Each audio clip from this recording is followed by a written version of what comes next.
ഒറ്റത്തവണ ഉപയോഗിക്കുന്ന പ്ലാസ്റ്റിക് ഉൽപ്പന്നങ്ങൾക്ക് നിരോധനം വന്നത് എന്ന്? ഉത്തരം 2022 ജൂലൈ 1. ഒരു വൃക്ഷത്തിന്റെ പേരിൽ അറിയപ്പെടുന്ന കേരളത്തിലെ വന്യജീവി സങ്കേതം ഏത്? ഉത്തരം ചെന്തുരുണി വന്യജീവി സങ്കേതം. സ്കൂൾ കുട്ടികളിൽ കാർഷിക സംസ്കാരം വളർത്തിയെടുക്കാൻ സംസ്ഥാന കൃഷി വിദ്യാഭ്യാസ വകുപ്പുകൾ സംയുക്തമായി നടപ്പാക്കുന്ന പദ്ധതി? ഉത്തരം പാഠം 1 പാടത്തേക്ക്. പരിസ്ഥിതി സംബന്ധമായി ഏറ്റവും അധികം പുസ്തകങ്ങൾ എഴുതിയ മലയാളി? CK Karunakaran IFS. കേരളത്തിൽ ഏറ്റവും കുറവ് മഴ ലഭിക്കുന്ന പ്രദേശം? ഉത്തരം വട്ടവട, ഇടുക്കി ജില്ലയിൽ. കേരളത്തിലെ ആദ്യത്തെ പരിസ്ഥിതി ക്യാമ്പ് നടന്ന വർഷം? ഉത്തരം 1977. കൊല്ലം ജില്ലയിലെ ഏക വന്യജീവി സങ്കേതം ഏത്?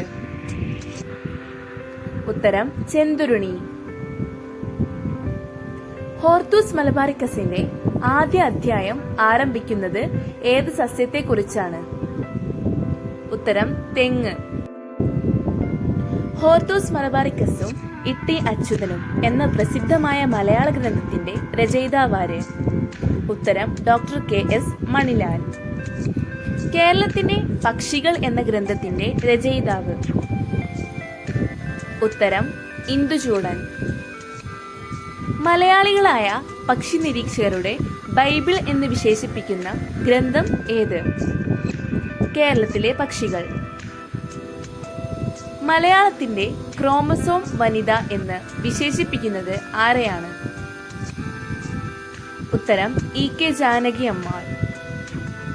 കേരളത്തിൽ ആദ്യ ദേശീയോദ്യാനം ഏത്? ഇരവികുളം ദേശീയോദ്യാനം. പെൺകുഞ്ഞ് ജനിക്കുമ്പോൾ 111 വൃക്ഷത്തൈകൾ നടുന്ന ഇന്ത്യയിലെ ഗ്രാമം? പിപ്ലാന്തി. പഴങ്ങളുടെ നാട് എന്നറിയപ്പെടുന്ന ഇന്ത്യയിലെ സംസ്ഥാനം ഏത്? ഉത്തരം ഹിമാചൽ പ്രദേശ്. ലോകത്തിലെ ആദ്യ പുകയില വിമുക്ത രാജ്യം? ഉത്തരം ഭൂട്ടാൻ. കാസർഗോഡിന്റെ ശാപം എന്ന് വിശേഷിക്കപ്പെടുന്നത് എന്തിന്? ഉത്തരം എൻഡോസൾഫാൻ. കേരളത്തിൽ അങ്ങോളം ഇങ്ങോളം സഞ്ചരിച്ചുകൊണ്ട് പരിസ്ഥിതി പ്രവർത്തനങ്ങൾ നടത്തിയ ആദ്യ വ്യക്തി? ഉത്തരം ആൻഡപ്പൻ അമ്പിയായം. ലോകത്ത് ഏറ്റവും കൂടുതൽ വനവിസ്തൃതിയുള്ള രാജ്യം? ഉത്തരം റഷ്യ. ലോകത്തിലെ ആദ്യ ദേശീയോദ്യാനം ഏത്? യെല്ലോസ്റ്റോൺ ദേശീയോദ്യാനം. യെല്ലോസ്റ്റോൺ ദേശീയോദ്യാനം നിലവിൽ വന്നത് എന്നാണ്? 1872. ഏറ്റവും അധികം മുള ഉൽപ്പാദിപ്പിക്കുന്നതും വിപണനം ചെയ്യുന്നതും ഏത് രാജ്യമാണ്? ചൈന.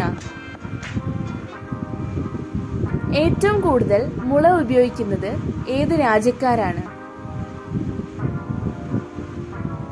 ജപ്പാൻകാർ. ഇന്ത്യയിൽ മിരിസ്റ്റിക്ക കാടുകൾ കാണപ്പെടുന്നത് എവിടെയാണ്? ഉത്തരം പശ്ചിമഘട്ടത്തിൽ. Thanks for watching.